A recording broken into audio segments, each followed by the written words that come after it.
Welcome to the Weekly Trend, a podcast for navigating the markets through the lens of technical analysis. The Weekly Trend podcast is provided for educational purposes only and does not constitute any professional advice. Listeners should not act upon the information or content without first seeking advice from a registered financial planner. Welcome back to the Weekly Trend podcast. Today is Friday, November 10th, 2023. S&P 500 currently sitting at 43.94. I'm David Zarling. I'm here with a man who shares his birthday with the United States Marine Corps, Ian McMillan. Happy birthday, friend. Thank you. Another year older. So, that's right. Obviously very, very thankful for that. One more trip around the sun. Maybe if there's conspiracy theorists, maybe there's I don't know. It depends on who you talk to out there. Yeah. Another year in God's grace. That's awesome. That's a blessing. That's the best way to put it. Yep. And so I hope you have a wonderful birthday today and get some time with family and do all the months. Why don't we jump into it? You and Kevin did a great job covering for me last week, and I appreciate that. Last week was pretty eventful from a market standpoint, as far as some of the readings that we recorded that you guys might not have known until after close. And a couple of those things would be some breadth thrusts, right? Breadth being the participation of stocks. We kind of had this capitulation event last week where, a technician might use the term a market flush the week before that, and then substantial response in breadth. Almost, you could argue, the gun going off for a new marathon race. Now, that will be to be determined. We don't predict the future. But anytime that you're recording a Whaley breadth thrust and a Zweig breadth thrust in the same... So we officially got those? We did. Okay. Last week, yep. And there's some debate about whether there was a Zweig breadth thrust earlier this year. I'm not really looking to get into a debate about that. I will say they are infrequent enough that they are worth paying attention to when they do happen. And the simple way to put it is in 10 trading days, it's going from an extreme amount of selling to an extreme amount of buying. So you go from panic selling to panic buying. And that's really what we saw the prior 2 weeks, with last week being the panic buying and the forward looking potential returns out of that. It's the Zweig breadth thrust has a really strong track record when we look 6 to 12 months out. Again, these are not guarantees. It's an indicator. The best indicator on the planet is price itself. So don't take a Zweig breadth thrust over a price level. For example, 4180 on the S&P. The only way you have strong forward 6 and 12 month returns is if you stay above 4180 on the S&P. That's just math. It's not that hard.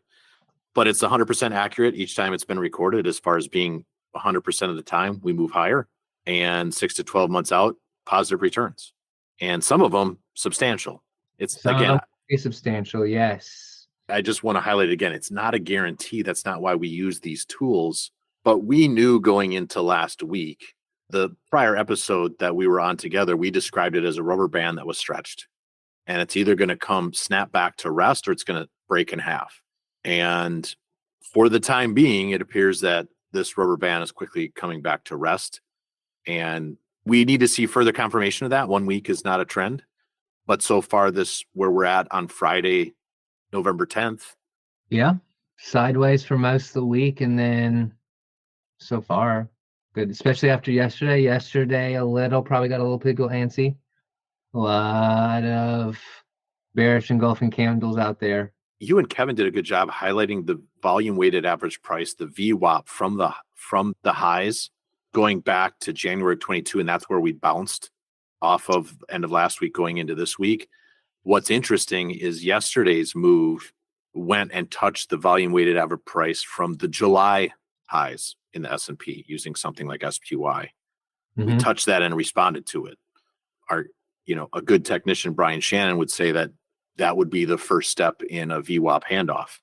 And you're talking about the S&P? I am talking about the S&P. When you look at SPY and we look at where we bottomed going into Friday, October 27th, that level, not only was that around 4180, it was the volume weighted average price from the October 22 low and the volume weighted average price of the December/January 22 high.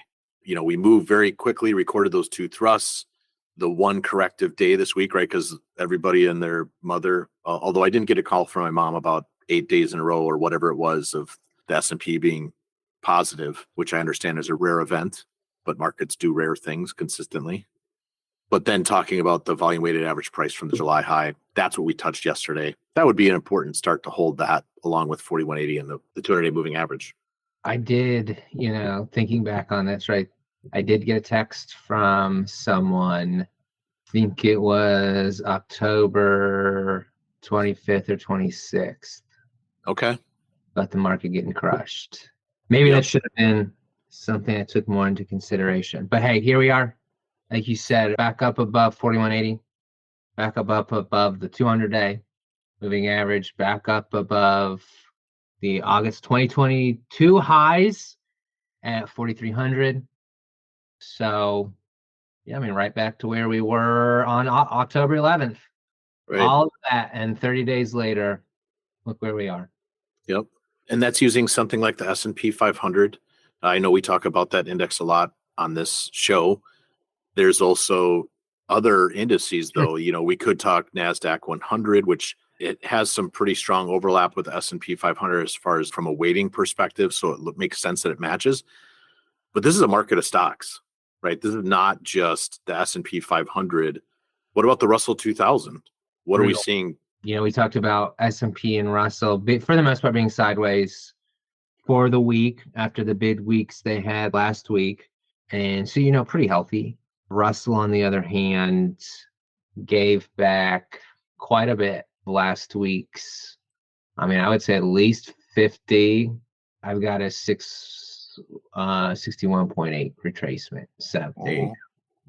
For our listeners to paint the picture of the difference in these different indices and what's happening at the surface and below the surface, right? When we talk about a market of stocks, you mentioned the S&P being above its August 22 highs, right? So we're talking about 15 months ago, it's positive 2% above its August highs. The Russell 2000 August 22 highs, it's 17% below that. So you do 4% for the week.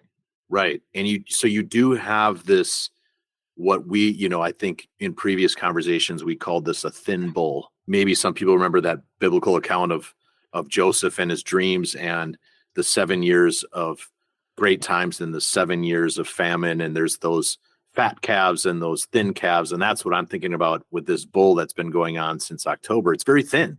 In some areas, you get to say there's a bull market. In some areas, there's a bear. We don't get to say that small caps are in a bull market. That's not true. The Russell 2000 is negative year to date. It's still near its lows for the past 3 years. That's still a bear market in that measurement. Yes, we have large caps doing well, and that's hidden a lot of the carnage underneath the surface. And not bringing that up to whine about it. I'm just stating a fact. When we look at, for example, the year-to-date returns for the S&P 500, and 10 out of the 503 stocks in the S&P 500 are responsible for 134%, not 100%, 134% of the S&P 500 return. I mean, that's significant. That's a level we haven't seen ever. The Russell 1000, which is the S&P 500 and the next 500, if you equally weight, is negative year to date. Microcaps. Is equal weight S&P negative for the year? Ooh, good question. Let's take a look. I'm going to use something like RSP, being an equal weight representative, flat to negative. It's down very slightly. There you go. There you have it. Down about 1%, a little less. So here you have this environment where the leaders are leading, and that's a good thing. But that doesn't mean the market of stocks is an easy market of stocks that's happening underneath the surface. You got microcaps that are well below lows. This is going back to this environment. Like, what are the things that you could see? This flush that's taking place on a relative basis for small caps versus large caps. Do you see a rotation? We can talk about that a little later in the show. And now you can't be a contrarian for the sake of being a contrarian, because that's kind of right the antithesis to trend following. I mean, you'd like to see it, but then, and I tell you what, and I've talked about this on Twitter, when you zoom out on the Russell 2000 versus the S&P relative relationship, there's a good chance we go back to the lows of, where we were in 99. Right. and banks. I don't know what's going on there. Did you know another bank went under last No. weekend? Like a Yes. publicly traded one? Citizens Bank out of Iowa. I would have to look to see if they were publicly traded, if it's one of these. But there was a regional bank out of Iowa that went under, that got pulled in by the FDIC. Now, the claim is not that it had to do with, mark-to-market accounting and the treasury on the books, but their exposure to freight and trucking, Okay. which is a story that's underneath the surface, right? It's not like transports have been just a great place in this market environment. No. Very similar in some ways to a Russell 1000 or something that's not the S&P 500 is back in a range. We've seen bankruptcies in that area. I was doing a lot of driving this last weekend, and I didn't see a certain truck on the road, brand of truck in yellow. I don't know if you remember that brand, but yeah. they declared bankruptcy. I didn't know that. Someone dared me to say trannies on live TV yesterday. Oh, okay. Did you do it? I did not take them up on that. Okay. Because you were on Charles Payne show, right? You were on. Yeah. I didn't really there wasn't a moment to slide anything about transports in. So it would have been a reach. It would have been awkward. Yeah. It would have been obvious that I went out of my way to say that, which would have been, So, people want to know all the time, what's client sentiment, or what sentiment are you seeing out there? Well, what's the news host sentiment? What's Charles thinking about? What questions is he asking? Russell 2000. Some questions about the Russell 2000. He asked about a stock I liked. Some questions about call volume in the Russell 2000, which when people talk about call volume and they use in dollar terms, anything really in dollar terms, and then it gets compared, think of just about how much more money is in the system now versus 20 years ago. Yeah, you can't use nominal terms. You can't use nominal terms. Everything's relative. And talk about things that happened 20 years ago. Oh, well, they're buying twice as many calls. Well, yeah, there's probably 2 to 3 times as much money flowing out there at this point. Right. Totally agree. So that's interesting. And the Russell 2000 is, we've already talked about it on here. It is important. It's at a spot, right, that matches its September and October 2022 lows, which were its June 2022 lows. It's this range that's existed since April of 2022. That's 20% in size. And we talked about this in the past, right? The amount of 20% corrections within that range, there's been several bull and bear markets within that range based on size. It's a size of range that we haven't seen in over 50 years. It's wild. I was just thinking about it. It goes back to that failed breakout in 2021. You remember that? November. Yep. And I was so bullish. And then immediately got kind of sketched out when that failed. Yep. And here we are. It's got to do, I sit here and say it's got to do something. We're 11 months into the year and it hasn't done anything in S&P. So clearly, that can continue. But as far as, it doesn't make the market healthier. If we do this all again in 2024, it's not like things improved under the surface. Right. Start participating. Our old adage, it does not have to outperform. But holy cow, man. Just stop being in this range or going down.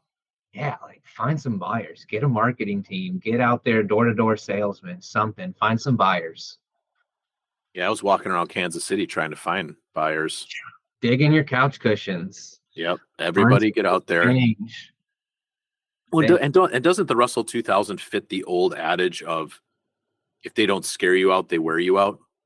Right. So you drop from November of 21 through June of 22, you drop 30%, and then you move in a sideways 20% range through today. That's a scare you out, wear you out. And a lot of stopping and starting. Which is not great for we're a trend following firm. We're very familiar with the havoc that can wreak on performance, and we know that from hard markets come easy markets. Now we need to see proof that there's easy markets. How would that be proven? Well, simply if small caps could stop going down, That would help with breadth. Even better if it started going up and maybe get to the top of this range and maybe even clear the top of this range, which is around 187. Can you believe I even said that? Or I'm sorry, around 195 on something like IWM. I mean, what a whole, and there's some feedback like, oh, you guys are, I don't want people to think you're asking too much, but like, this is what happens when you dig yourself into a deep hole. Like, yeah, it's a lot to get out of it. And to even begin thinking about fixing something, the Russell still needs to rally another 19.5%, 20, 21% just to get out of this range. Yeah, your point is just that could be a year's worth of effort. Right. Yep. It did accomplish that in a few months prior in the range. Yeah. And last week might have been a good start. And it's not abnormal after these thrusts to have some backing and filling, like a week or two of corrective behavior, as long as you're not usurping to the downside the levels where you started from, where the thrust came from. And so the table is set, is the way I like to describe this. Seasonality is set up. Seasonality is not a guarantee. It's just an awareness of environment of November through April, going into an election year. The 4-year cycle is a very strong period of time for stocks historically.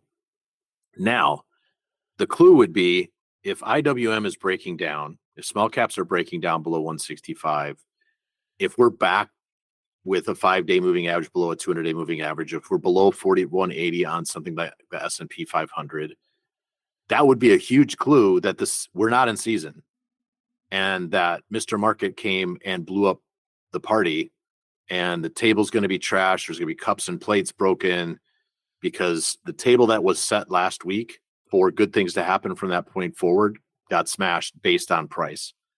Until those levels are broken, though, the idea that Mr. Market is here to party is still viable. Only time will tell, and that's hard. People want to know the future, like what's going to happen next. I can't give people a prediction. I can only give you a plan. And you have to have a plan when you're dealing with markets, because markets do abnormal things. There's always every 3 months or once in a decade. It's just so interesting, because when you think about markets, and you basically touched on it, and you realize that the most consistent thing that markets do are things that are inconsistent. And we've given the example in the Lunch and Learn in the past of, if you think about the world, the globe, how many times during a year does a 100-year event happen on the globe for a weather event? It's every year. All the time. And that's markets. That's just the reality of how they operate. And when I think about markets right now, John Templeton, one of the greatest investors there ever was, he would say bull markets are born on pessimism, grown on skepticism, mature on optimism, and die on euphoria. Yeah. So pessimism, skepticism, optimism, and euphoria. In your mind, Ian, when we take inventory of our clients' sentiment, of the sentiment that's out there in the media, are we at optimism or euphoria? No, definitely in skepticism. Yeah, it's either pessimism or skepticism that we're currently at. I mean, even I am slightly skeptical, but because we have a process, I don't really, it doesn't really come into the right. It's the same thing about our politics. Like we've told clients, you and I clearly have political opinions on things. Do those make it into the portfolio? No. Do I have opinions on the market? Yeah. But if the chart is the chart, and if we're back into participation mode, then. Well, and if you've got commodity traders and their accounts, record short this market, you have massive retail buying of money market funds. You have the money market thing gets bigger and bigger. Yep. A lot of money in 4 and 5% cash. Yes. Which is great. Like it's great to have like a rate that should be exceeded by the market. It's great to have a rate now that is meaningful. And I get it right. A lot of advisors and PMs are mentally worn out. Yep. And if you can put 20% of a client portfolio into a quote unquote risk-free asset and get 5%. I mean, you can buy 3-month T-bills and get 4 or 5%. Yeah, I mean, I get it. Not my MO, not your MO, but here, and you've got a equity put call ratio that's nearing levels that we saw near the correction earlier this year in March. And there's a lot of this that reminds me of March as far as the skepticism and pessimism. Like, these are not metrics that you look at and say, oh yeah, we're kind of long in the tooth. We're near optimism and euphoria. If we paint the big picture, reminding our listeners that for many stocks, I would argue most stocks, the correction and bear market has gone on from February of 2021 through now. That's a pretty long bear market. And I understand what the S&P has done. Now, I'll also highlight the S&P is not back to all-time highs. The Nasdaq 100, and these are the best indices on the planet. Nasdaq 100 is not back at all-time highs.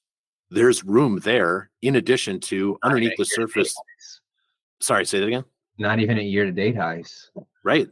And so there is, in my opinion, a plethora of information pointing to pessimism and skepticism.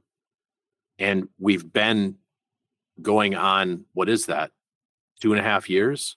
And more? For your average stock, yeah. I mean, for your average stock, you've been in a correction for 2.5 years. And on top of that, you have bonds that have done the same thing using aggregate bonds, AGG or TLT. With the exception of the first part of 22, commodities have also corrected. So, internally, the clients that watch their accounts the most have the most pessimism or skepticism. But externally, when you look at the media, I'm not seeing any optimism out there. And so the table is set. The table is set for, you're heading into the strongest 6 months. You just had a washout. You just had these breath thrusts. You have a ton of shorts sitting out there that all they are future buyers. Now, all that's good and great. You have to stay above 4180 and you have to stay above a 200-day moving average. It's that simple. Like you said, you can be as skeptical as you want. Your skepticism goes away as long as you stay above those levels. I agree. So what else, Ian? What else was notable this week or a follow-up from last week? I mean, I think it still continues to be the large cap, mega cap, growth, tech, pick your favorites, your semis. FAANG stocks look good. FAANG, I haven't heard that in a while. That's just... You're not talking about Diamondback Energy either. You're not talking about FANG. No. You're talking about the FAANG stocks. Yeah, that same theme. That's what you continue to see hit new relative highs. They've held up the best through even things like metaverse kind of creeping up. Like, are we back into that realm again? Some foreign areas are not horrible. I mean, Brazil, not bad. Well, I think you brought up metaverse. I think it's worth talking about crypto. Crypto, another big week from crypto. Right. When you think about your bigger names like Bitcoin, right, that cleared the 30,000 level, hasn't looked back. Is there a chance that that's going to be a Thanksgiving table conversation because it's back in the popular mindset? Or maybe even I wonder how many people are participating in and around. There hasn't... When you talk about sentiment, I feel like Bitcoin has, a lot of people got over it. I think a lot of people got in late, got crushed for 2 years, and there hasn't been a lot of hoopla from my perspective around the latest rally. So you would say that using John Templeton's metrics that it's not at a period of optimism or euphoria yet? No, definitely not. Yeah. I mean, you see the random so-and-so says Bitcoin's going to 100,000 or whatever. And all the other things linked to that, the NFT stuff, not back at all. What was, speaking of metaverse, I'll have to go look to see how much my Decentraland property is worth, but I'm assuming it is absolutely not back. Yeah, I think there's a lot of people that, just lost money, got worn out, and kind of decided to move on with their lives over the last 12 to 24 months. And yet here we are now, probably at the beginnings of a new leg higher. Well, look at Ethereum. I mean, it's on the verge of breaking and staying above 2000, which has been an area of selling since June of 2022. And if we're going to be breaking, and some of this does have risk on metrics with equities as well. For sure. That, if you're going to be risk taking in crypto, there's risk taking that goes on in equity markets. And so if you're going to have Ethereum and Bitcoin continue to move from lower left to upper right after breaking important horizontal levels, I think you're right. I think people are going to be talking about these things again. I do think that, now that we're fully exited from the darkness of COVID, is what I'll call it, where you had people turning into day traders and not actually doing their job when they were at home. And so they became part-time traders. And now that people are back to work and actually, having to pay attention to their work, which is a good thing, especially with advent of generative AI, we're going to become the most productive people on the planet, that these things won't get as much attention. But I'm guessing that if they continue this pace, that in a few years, if you're not holding them within a portfolio, you're going to maybe get some questions. Time will tell. There's no way to know that. No, there's not. So we've talked a little bit about crypto, Bitcoin in a good spot, Ethereum. We're not going to get into the alternate coins, but going back to equities and these breadth thrusts, the other development and a thing that people tend not to pay attention to is the old school method of point and figure technical analysis, and seeing bullish percent across a wide variety of things flip to X's, whether it's NYSE, world equities, the optional universe. As Tom Dorsey would say, a great technician, what offense is on the field? It is back on the field.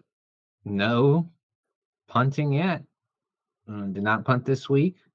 Yeah, the only argument you could make for that, right, is maybe small caps fumbling the ball yesterday. Maybe. Time will tell by the end of this week. We'll see if they can recover their own fumble. Right.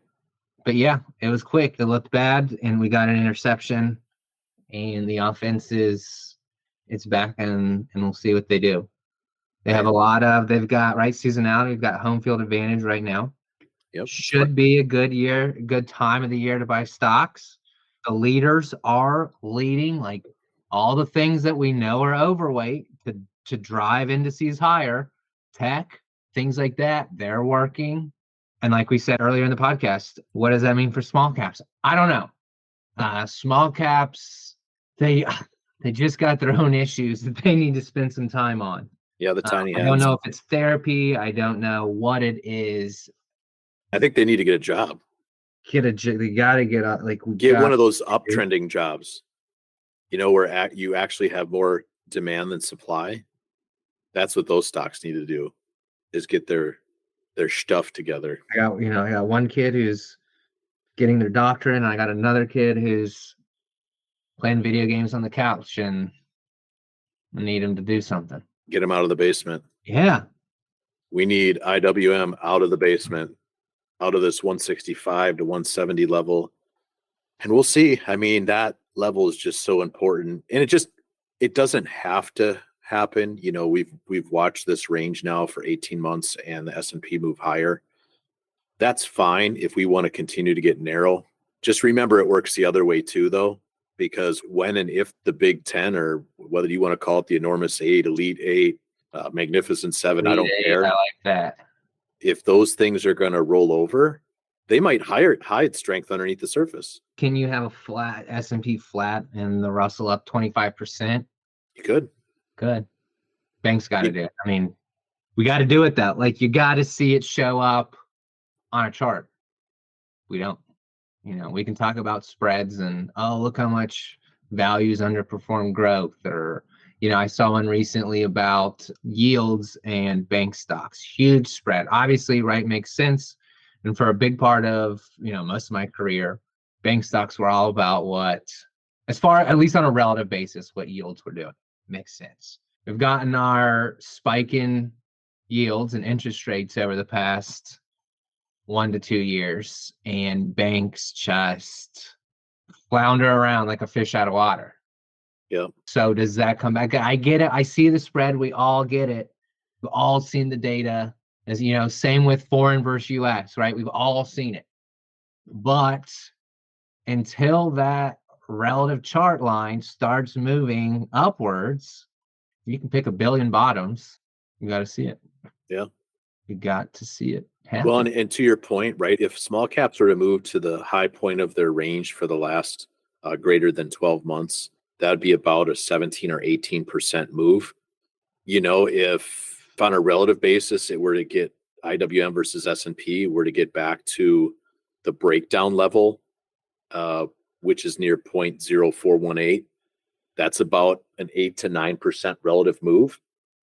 It wouldn't have fixed anything on a relative basis, but it would just be a reversion type move. Yeah.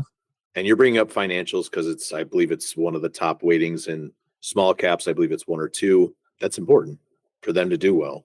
And it'll be interesting to see what the days and weeks to come bring, because when you look at a relationship like XLK, which is the ETF for technology, versus IWM, we are literally right at the highs from 2000, the year 2000. Pretty big horizontal level, right? Took 23 years to get there. Is this a place where you would potentially expect to see rotation? Same thing with RSP. You brought up equal weight S&P versus S&P itself. It is now back to the COVID lows. Equal weight had led going into the first part of this year until cap weight took over. Is this a place where you would see rotation? This would be logical. These would be logical places to see that.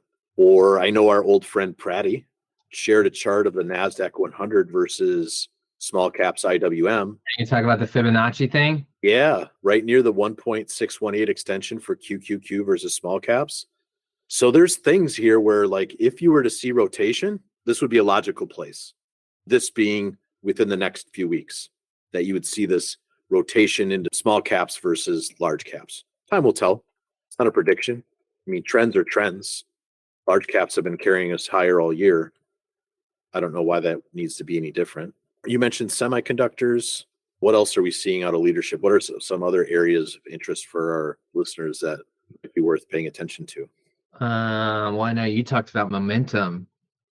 Yeah, I think that's a curiosity. When you look at what are factors, so if you look like a table of factors, so there are actual factors that are tracked as far as what impacts returns.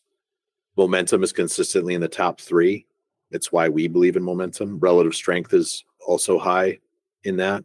And it is interesting to notice momentum since July percolating underneath the surface during the corrective period that was August, September, and October. During that time frame, stocks that were showing momentum held up the best. And that, to me, seemed a little spring-loaded. We'll see. Time will tell. Again, I'm sounding like a skeptic, but we'll see. If momentum has its day, I feel like momentum has been this beach ball pressed underneath the water. And until we see the majority of stocks moving higher, it will continue to be that way. It'll just be the large cap show. But if we see a release, if we see the pressing down of things like the Russell 1000, the Russell 2000, the New York Stock Exchange Composite, if that releases, we could have quite a move on our hands. Something I hope for on a weekly basis. Oh, yeah, it's a lot easier when markets are going up to be able to grow accounts. I mean, that's just a fact. If you've got an uptrend. I don't want to be a goalie. Protecting's cool, but I don't need to be a goalie for 32 months. Mm-hmm. I'll remind people too, if you're out there and you deal with investments, the last 2 years of the way the markets behaved has been tough, but from tough markets come easy markets. When that happens, enjoy it. And don't take for granted those uptrends. And, I remember a technician I have strong respect for who's since passed away, John Borman, back in 2017. There was an article where he basically just said, shut up and enjoy it. Yeah. And that's what I'll be telling people when we have an uptrend that's sustained and we're staying above 4180. There's not this pressure going on with the rest of stocks that if we have this broadening out and an uptrend in our hands and a lot of things, just shut up and enjoy it. I'll be able to buy something more than ramen for my family to eat. Yeah. You'll be able to enjoy mowing that lawn. You won't be thinking about that market. You got that fall lawn still going? Oh yeah. Yeah. We're in the phase here where you kind of start buttoning up the hatches. You know, you put the hoses away. Yeah. You turn off the pipe to the outside. You get the lawn mowed nice and low because you don't want those moles running through your lawn during Yeah. the winter. It is that time of the year where your grass doesn't really grow. So you get the final mow in, now I'm picking up leaves. Now we've got leaf season, which is a pain in the butt. That's awesome. I mean, awesome from the sense of like, there is something satisfying. And admittedly, my wife is great at the leaf peak part, but getting the leaves. You guys rake them? Yeah. Raking. Okay. And then we have one of those vacuums for like the bushes. Okay. Where like you a stop back thing. Yeah. It's basically a leaf blower that goes in reverse. Oh. So Okay. it sucks up the leaves and it chops them up and puts them in a bag. I'll see if I can find it and send it to you. It's really nice for around the bushes, but there is something satisfying about a freshly mowed lawn in fall with the leaves gone. Yes, but then they come back, and And then they come back. Yeah, that's true. Our neighbors to the left, and they don't really pick up their leaves, so then I get their leaves. So I'm like a perfectionist who then has outside forces working against me. So it can be tough. Yeah. It's okay. Yeah. With that little recess out of the way, we've talked pretty positive on here. Last week provided a lot of ammunition towards that might have just marked the end of a bear market. Yes. But what are some red flags to you? Like, we can't just be myopic and be like, everything's hunky-dory. I know we talked about 4180 and the 200-day moving average and 165 on small caps. Anything like that in your mind that you're also looking at that are like, red flags, this is a little bit of a problem. I mean, outside the Russell, which is, been a red flag for months. I feel like in a relationship where every time you go out on a date with Russell, a new red flag pops up.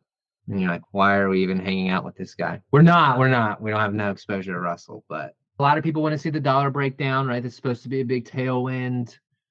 Thought we were going to get it, but still kind of around 105. You're kind of saying it would be nice to see that move lower and confirm staying below 105.50 on DXY. Yeah. Whereas above that, it kind of has that false breakdown look and might actually be a warning sign the other way. That's a fair one. Anything else? Probably credit spreads. Yeah, credit spreads like triple Not C's. that they have moved higher. They had broken down and we've kind of back in there. Now, again, not that these are things where all these boxes have to be checked for Dave and I to say, yeah, we want to buy stocks. And you're probably never going to have every box checked. And the credit spreads are just one of those things where it's kind of a measurement of liquidity. And if it's rising, you just have to be aware of that. And what about you? Do you have red flags? Yeah. I'll go back to your original one, really, when I think about it, was just financials. Like, what are we doing? And like XLF looks okay. XLF back to actually bouncing off its 2007 highs. It's a huge horizontal level, like we'll call it 31 on XLF.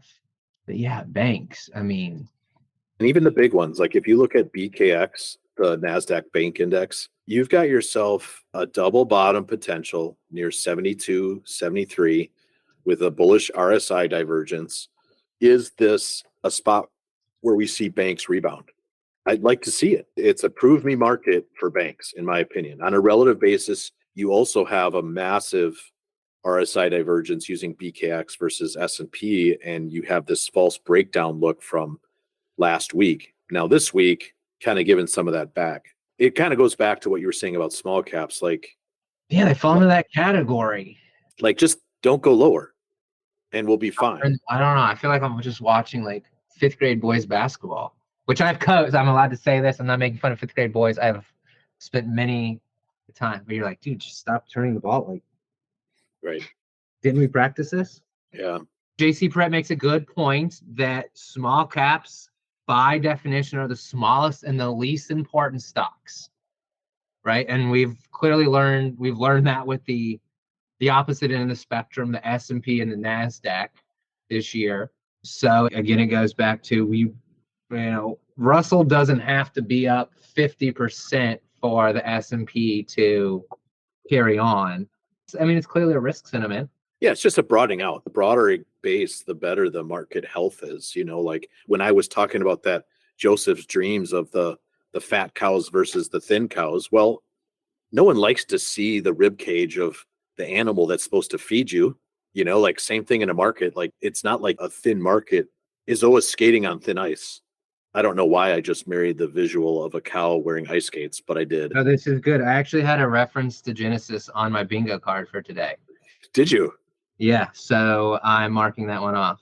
Okay, excellent.